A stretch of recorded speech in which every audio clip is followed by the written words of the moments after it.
My name's Albert, I'm with Brian Kiles, and today we're at Pikewood Manor in Elyria putting down some Hydroseed.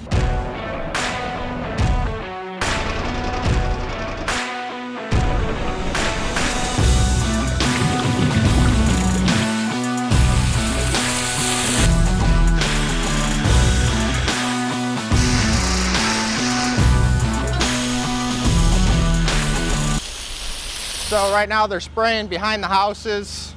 We got one guy holding a piece of styrofoam to protect the house from getting over splatter. Hydroseed got the seed, the fertilizer, and cellulose in it to help make it grow faster and more efficient.